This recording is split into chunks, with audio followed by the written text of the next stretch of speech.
Boa noite a todos os nossos alunos do canal Educação, da Secretaria de Educação do Estado do Piauí, alunos da segunda série do ensino médio que acompanham as nossas aulas aqui pelo canal. Boa noite a todos, eu sou a professora Marília Ferreira, estamos aqui na nossa aula de literatura, tá? Na nossa aula de literatura, hoje a gente vai falar sobre a poesia parnasiana no Brasil, tá? Estamos trabalhando aí com as escolas do final do século XIX, já trabalhamos com realismo, já trabalhamos com naturalismo.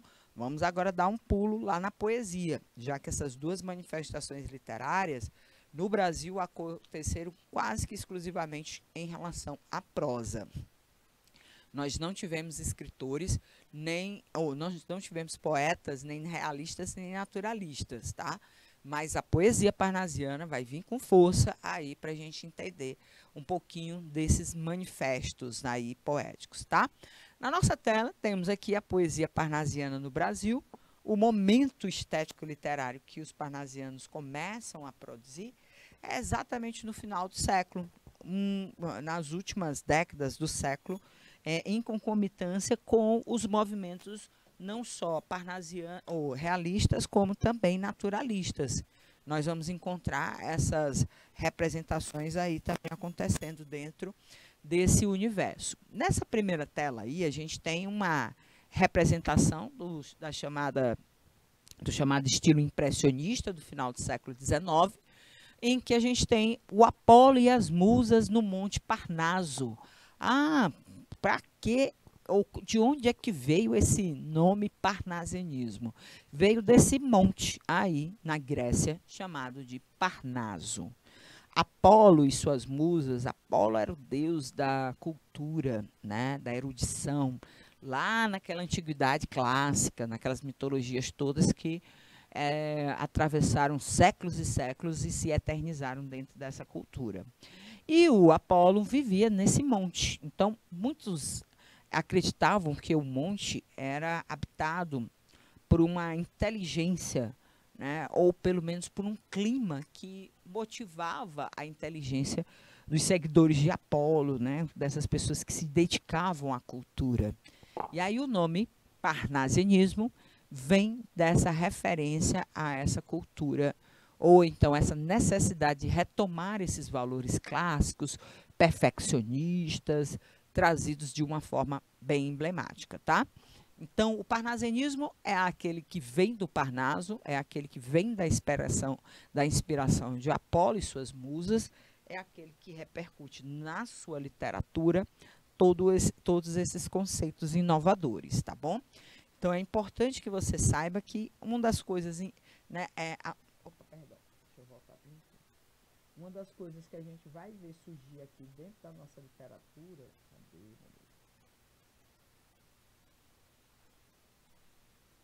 uma das coisas que a gente vai ver surgir na nossa literatura é essa referência à cultura clássica. O clássico volta, né? E ele já havia sido abandonado desde o começo do século, quando os românticos disseram que não era necessário mais se ter esse contato com o clássico, tá? E aí, olha, vem o parnasianismo, a disciplina do bom gosto, né? A disciplina da literatura. A diferença aqui, ó, é que o parnasianismo tem só um ano de atraso em relação ao realismo e ao naturalismo. O ano de 1881 é o ano de publicação de duas obras de escritores famosos desse momento, o Machado de Assis, com Memórias Póstumas de Brás Cubas, e o Aloysio de Azevedo, com O Mulato. Em 1882, um ano depois, nós temos o surgimento das primeiras obras em poesia com características diferentes da do romantismo, né? Então, a gente vai entender, gente, ó, que na grande maioria das vezes, essas obras, né, o realismo, o naturalismo, eles se executam como movimentos que são contrários, né, ao movimento romântico. Então, se o romântico, por exemplo, ele trabalhava com a liberdade de criação, né, com essa questão dos versos livres, da liberdade de criação, os nossos autores parnasianos, eles vão executar exatamente a proposta contrária. Aqui volta o rigor formal como sendo base da construção da sua poesia. Enquanto os românticos sacudiam a literatura com as suas ideias, com as suas visões de mundo, a subjetividade era um alicerce para a poesia romântica, a objetividade, o primor, né? Essa erudição, esse classicismo volta à poesia parnasiana, tá? Então, as primeiras manifestações foram ocorrendo lá na Europa e no Brasil. O Parnaso Contemporâneo, né, o Le Parnasse Contemporain, foi uma revista publicada pelos franceses em 1876, né, ou 1864, que representava aí essa temática com mais objetividade, que fugia aos padrões propostos pelo romantismo, tanto aqui no Brasil quanto lá fora. A liberdade de criação, a subjetividade, né, o emocionalismo, o envolvimento em torno dessas grandes paixões, passou aí a ser substituído por poemas que falavam sobre a poesia mais bela e mais bem feita que se tem notícia da história da literatura, que era aquela feita para os parnasianos. A arte, ela não deve existir só para a humanidade. Ela vai para toda esse processo aí de imortalização. Por isso é que ela precisa ser feita da maneira mais aprimorada possível, onde os parnasianos sempre aí vão trazer essa ideia de perfeição, tá? E aí a gente vai ver que é um movimento que dura, né, até o início do século. Essa chegada do simbolismo aqui não representa muita coisa, não. A gente vai ver que o simbolismo chega e nenhum parnasiano perde espaço. Pelo contrário, o choque aqui vai ser os simbolistas tentarem vencer essa supremacia aí dos parnasianos brasileiros naquele momento. Tá aí, ó. É para isso que a arte serve, para ser refinada, culta, para ser sofisticada, para ser, olha, cheia de detalhes, numa plasticidade que parece filtro do Instagram, né? A gente vai poder perceber que eles trabalham essa questão da plasticidade, porque para eles o mais importante é que a obra saísse bela. Tão bela que ela figuraria no universo para todos sempre. Até os deuses morreriam, mas os versos nunca, porque eles são a mais perfeita obra da criação humana. Tá? E aí foi Théophile Gautier, que foi esse pai do parnasianismo, dessas ideias de extrema perfeição e de idolatria do verso perfeito, dessa plasticidade maravilhosa que encantava. Gente, olha os adornos dessa roupa, né? Toda essa questão de detalhes que a gente vai encontrar aqui, tá? E aí vem as características parnasianas dessa sociedade chamada Belle Époque, tá? O parnasianismo, ele é uma representação da Belle Époque francesa, né? A Belle Époque francesa era essa época, no final do século XIX, que os franceses ditaram as regras da sociedade e principalmente dos comportamentos, moda, sofisticação e glamour, né? Para ser o francês, aí dentro dessa Belle Époque, precisava se resgatar as partes mais nobres da cultura aí mundial, os clássicos, né? Uma literatura ou algo que representasse bastante essa sofisticação. E é nesse quadro que a gente vai atrás aqui das obras do parnasianismo brasileiro. Bom, o que a gente vai encontrar aqui em relação ao parnasianismo brasileiro?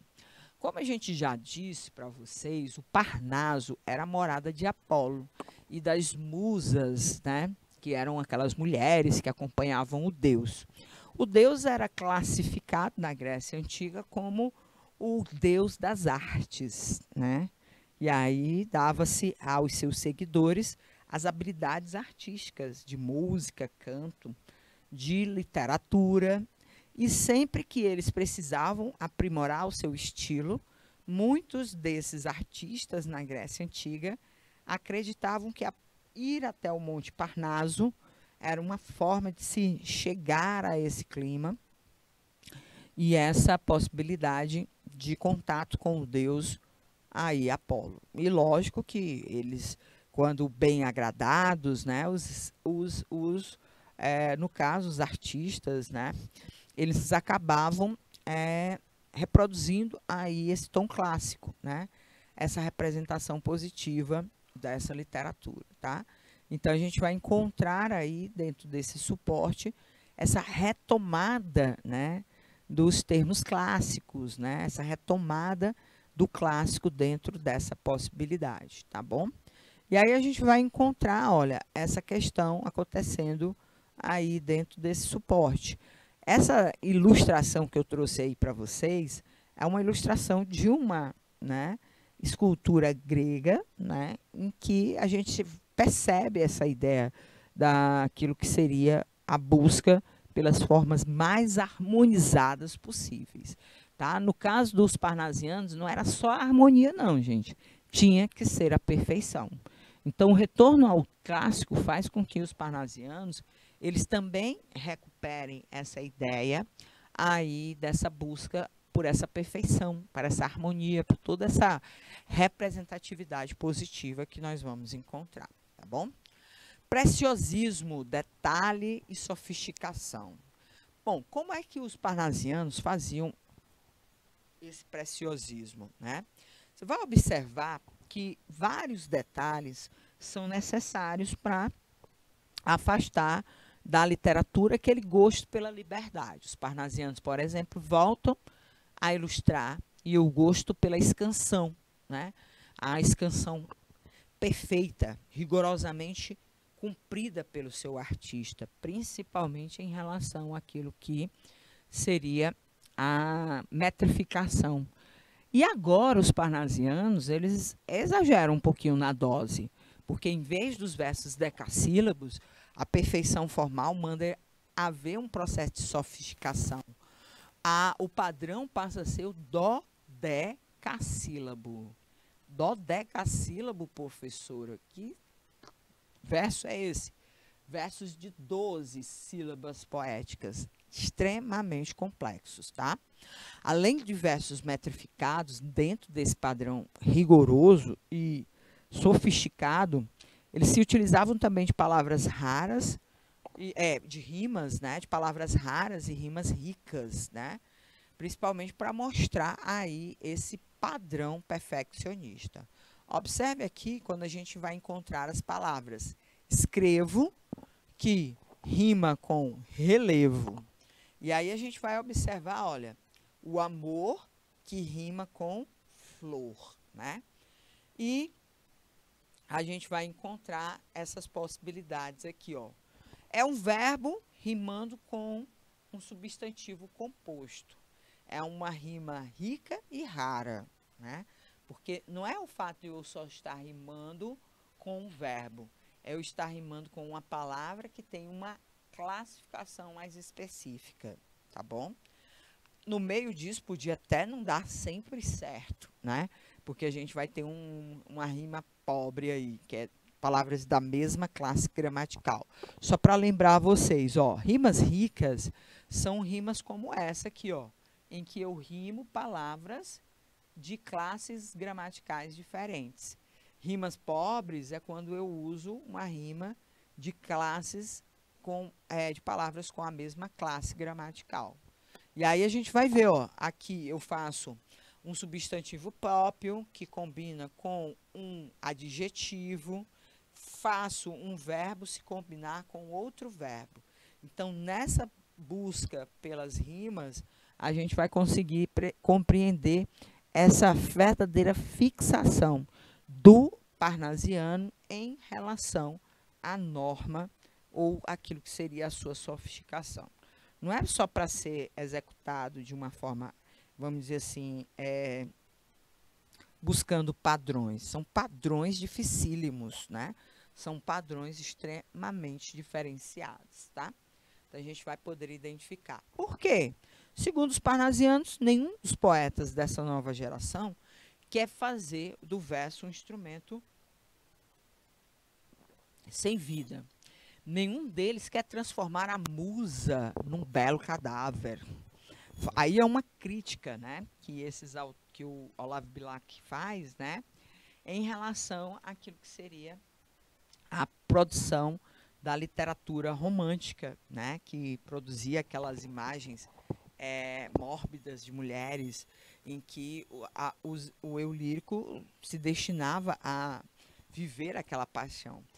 O que eles não querem é que a Vênus grega seja coxa, desajeitada e faça caretas em vez de sorrir. Então, o que é que esses autores querem? A perfeição. Então, essa questão, eles rejeitam essa questão vamos dizer assim, do envolvimento pessoal, porque eles praticam a questão da impessoalidade, e era uma forma de objetivamente dizer, eu não quero a minha musa feia, eu quero ela sempre perfeita, tá? São palavras de um dos grandes nomes da literatura parnasiana aí, que é o Olavo Bilac, tá? Pronto. Aí a gente vai encontrar uma terminologia muito comum de ser atribuída aí à produção poética dos parnasianos, né? Os parnasianos são defensores da arte pela arte, né? O que é a arte pela arte? É uma ideologia que eles trazem e buscam aí acreditar de uma forma muito, muito constante. Para eles só existe uma coisa perfeita, a sua produção literária. Para isso, a gente vai entender como se faz um poema parnasiano. Olha aí a metalinguagem deles, tá? Longe do estéril turbilhão da rua, Beneditino escreve. No aconchego do claustro, na paciência e no sossego, trabalha e teima e lima e sofre e sua. Mas que na força se disfarce o emprego do esforço. A trama viva se construa de tal modo que a imagem fique nua, rica, mas sóbria, como um templo grego. Não se mostre na fábrica o suplício do mestre, e natural o efeito agrade, sem lembrar os andaimes do edifício. Porque a beleza, gêmea da verdade, arte pura, inimiga do artifício, é a força e a graça na simplicidade. Bom, nessa poesia do Olavo Bilac, ele executa aquilo que seria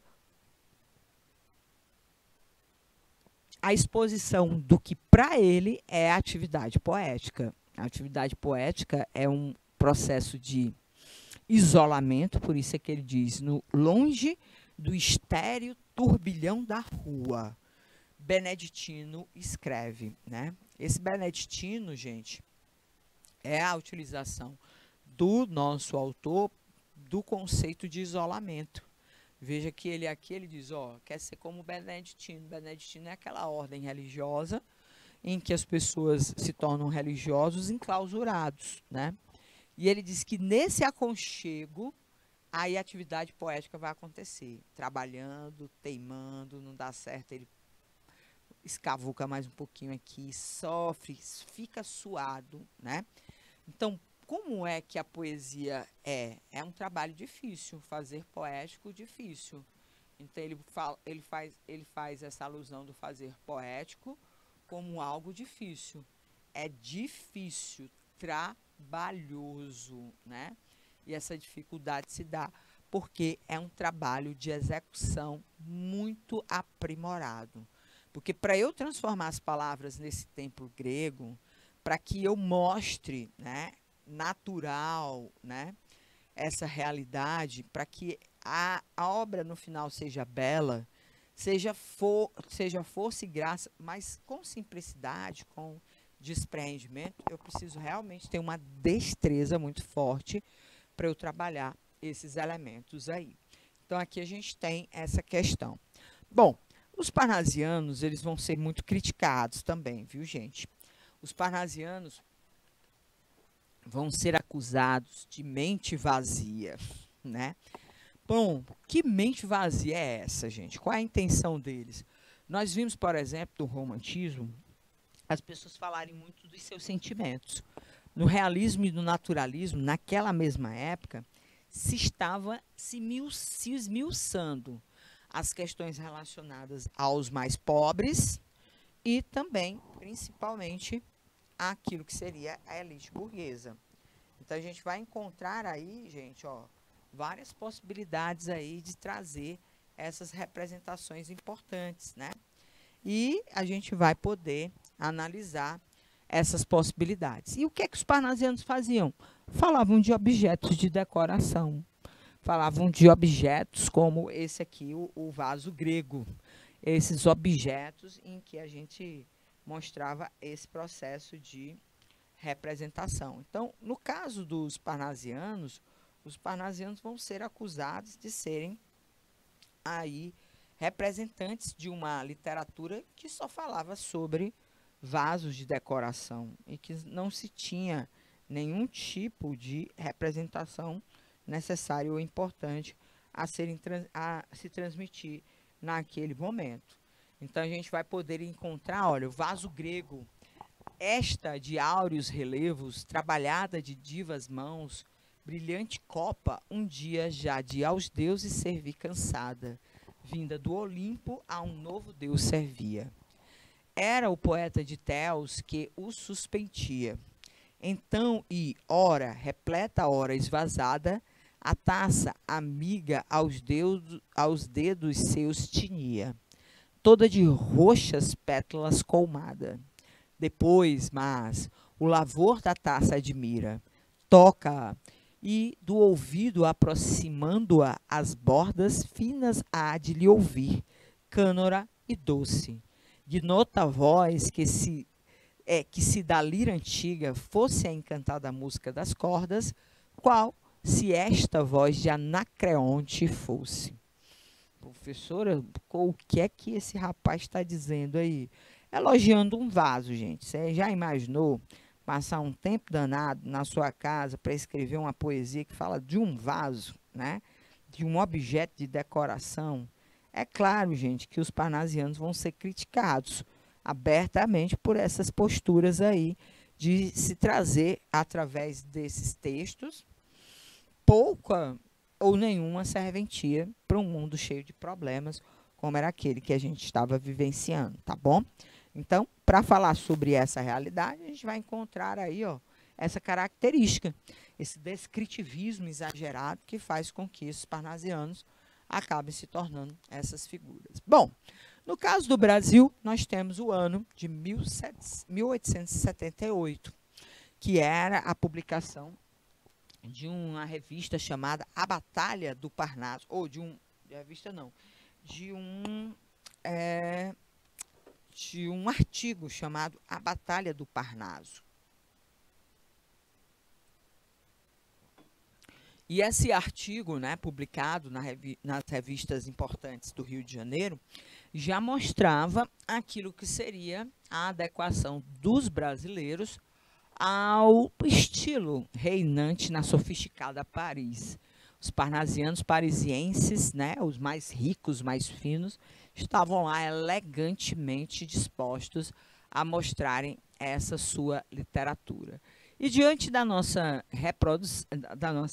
realidade, nós vamos ver surgir em 1882 o livro de Teófilo Dias chamado Fanfarras. Nesse livro de Teófilo Dias, ele traz para você a tríade parnasiana. Olha aí os 3 cavaleiros apocalípticos do parnasianismo. Nós temos aqui a figura do Olavo Bilac, né? Opa, perdão aqui, deixa eu colocar aqui uma canetinha.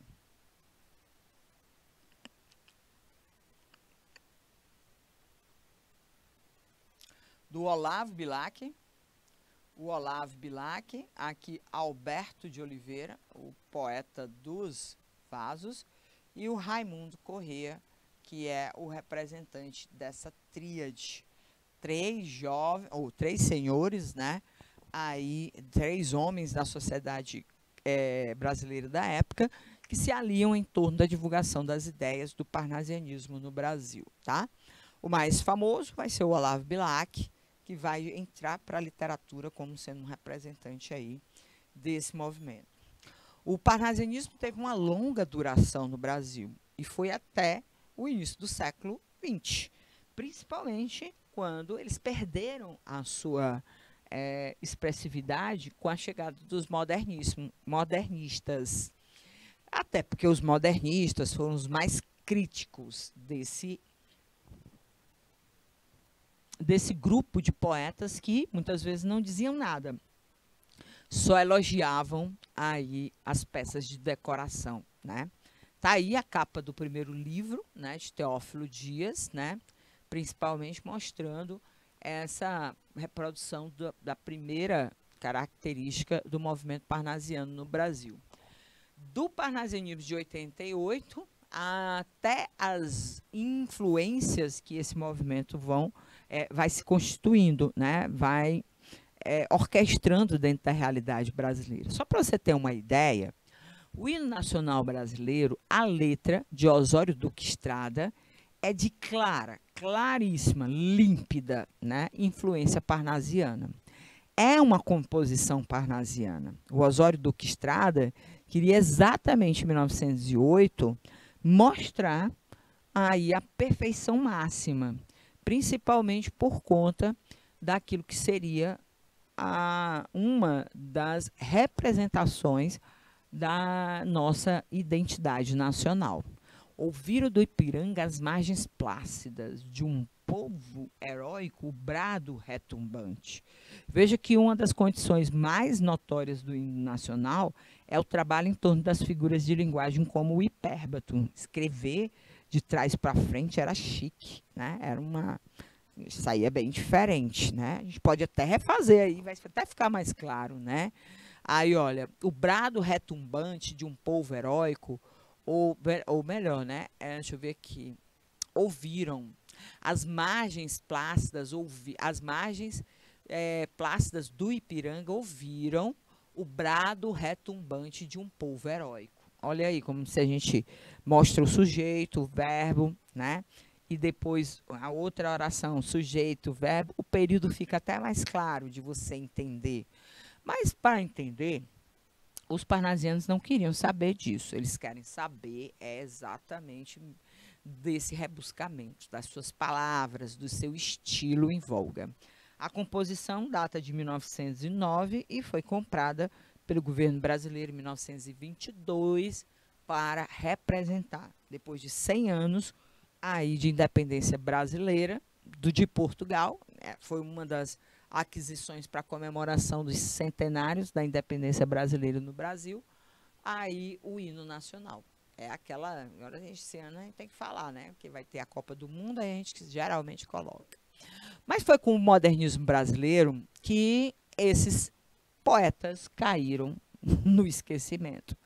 Principalmente porque eles foram debochadamente criticados pelos poetas do modernismo. Essa crítica, esse deboche foi feito através do poema de Manuel Bandeira, chamado Os Sapos, né? E o poema Os Sapos mostrava aquilo que os modernistas acreditavam, que a poesia dos parnasianos estava em desuso, né? E que nem era mais tão interessante assim como se imaginava. Chamou-os Manuel Bandeira, os parnasianos, de sapos tanoeiros. Aquele sapo cururu, né? Que enche o peito e aí muitas vezes não se produz um som que seja agradável ou significativo ou esteticamente bonito mesmo, né? Aquele som fechado, como ele mesmo dizia, né? Vedes como primo em comer os hiatos? Que arte! E nunca rimos termos cognatos. O meu verso é bom, frumento sem joio.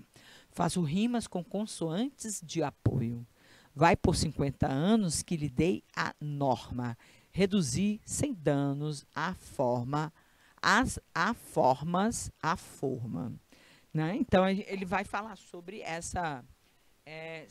vamos dizer assim, essa falta, né, de brilho, de sagacidade, de emoção, ou então de uma representação menos formal, porque para os parnasianos é só um jogo aí de perfeição em torno dessa forma. Então, eles foram rejeitados.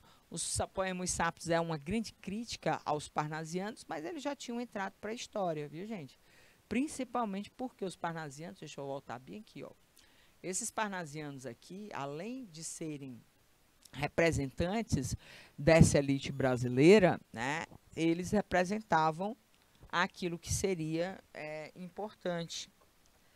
A fundação da Academia Brasileira de Letras. A fundação da Academia Brasileira de Letras veio da mente não só do Machado de Assis, como do Olavo Bilac, que ele queria uma casa que representasse a elite do seu país, tá?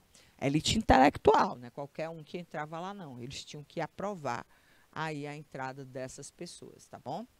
Então, vejamos aqui o que é que a gente tem de primeira questão, gente. Vamos lá responder as nossas atividades. Vou colocar um tempinho aqui para você articular as suas respostas e quando a gente voltar, a gente aí comenta essas possibilidades. 3 minutinhos aqui, por favor.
Gente, ó, primeira questão aí, ó.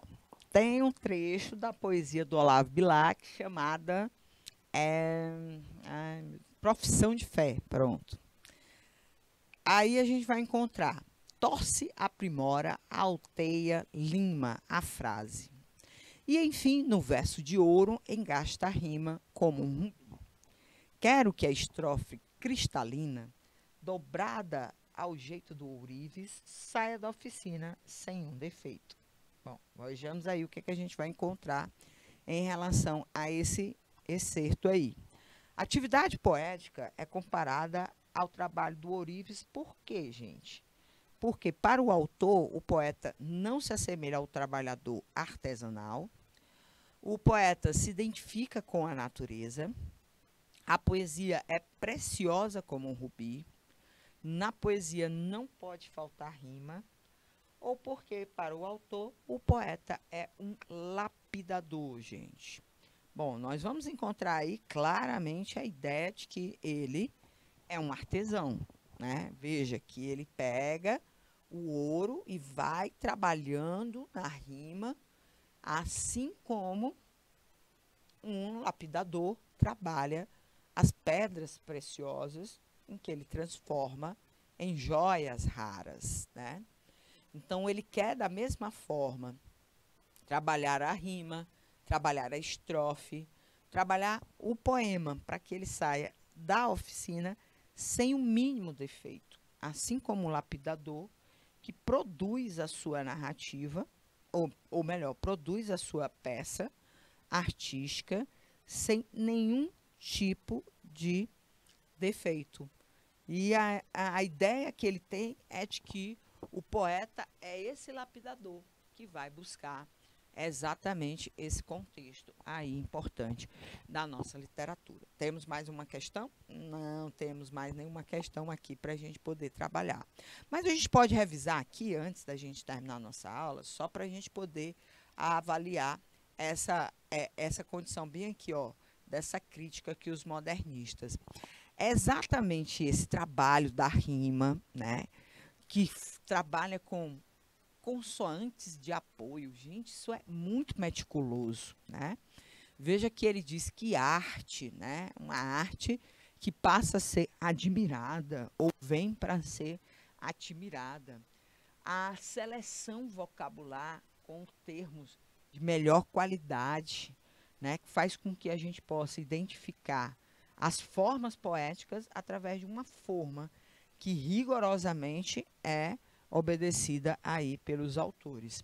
Então, nesse poema Os Sapos, né, do Manuel Bandeira, aqui, ó, esqueci de colocar que o Manuel Bandeira é ele o autor dessa possibilidade, faz com que a gente possa ter, ó, essa crítica, principalmente que ele fala sobre essa poética parnasiana, em torno, sobretudo, de dois elementos importantes. O formalismo, né, que é essa característica do rigor formal, né, e principalmente, ó, dessa literatura descritivista. É um descritivismo que faz com que a gente identifique aí pérolas que são constituídas de formas inadequadas. Ó, você vai ver aqui, dentro dessa literatura aqui, que não tem para quê, né, a gente ter, dentro dessa possibilidade de contato, uma literatura que fale com palavras tão ornadas de um vaso. Olha aí o vaso que a gente colocou para ilustrar com você esse momento, né? E ele usa de vamos dizer assim, um vocabulário extremamente precioso, né? E aí para descrever aquilo que seria um vaso grego, né? Dentro dessas possibilidades em torno dessas construções. Então, na verdade, o que os parnasianos não querem é envolvimento nenhum, né? São extremamente artificiais dentro dessa possibilidade, executam uma poesia que não tem um encantamento e nem a passionalidade dos românticos, né? Jamais se preocupa com questões relacionadas à sociedade, porque isso não é matéria, como o próprio Olavo Bilac diz, para uma poesia.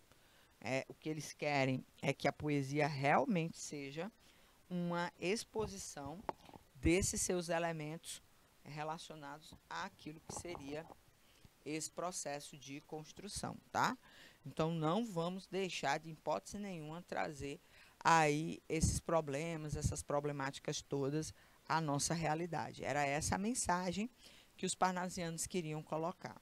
E aí, para isso, se encantavam com esses objetos de decoração e faziam isso através dessas possibilidades de uma poesia que, na verdade, não traduzia os anseios nem da alma das pessoas e muito menos da sociedade, que precisava de um apoio para as denúncias alcançarem a voz das multidões e transformarem essa sociedade através dessas possibilidades. Por isso foram tão rejeitados pelos modernismos, pelos modernistas, pela sua artificialidade, por uma capacidade pouco, vamos dizer assim, sensível às causas, né, do Brasil, e por propor uma cópia literal daquilo que acontecia na Europa, principalmente na França,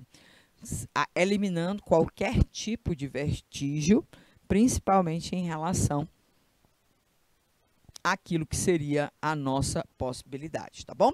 Então, gente, na nossa aula de hoje a gente falou sobre os parnasianos, né? Trouxemos o parnasianismo no Brasil de uma forma geral, contextualizamos características, contextos históricos, e na próxima aula a gente vai trazer mais informações minuciosas a respeito dos parnasianos que a gente vai estudar, tá bom? Esse é um assunto para a próxima aula. Até a próxima semana, gente. Tchauzinho!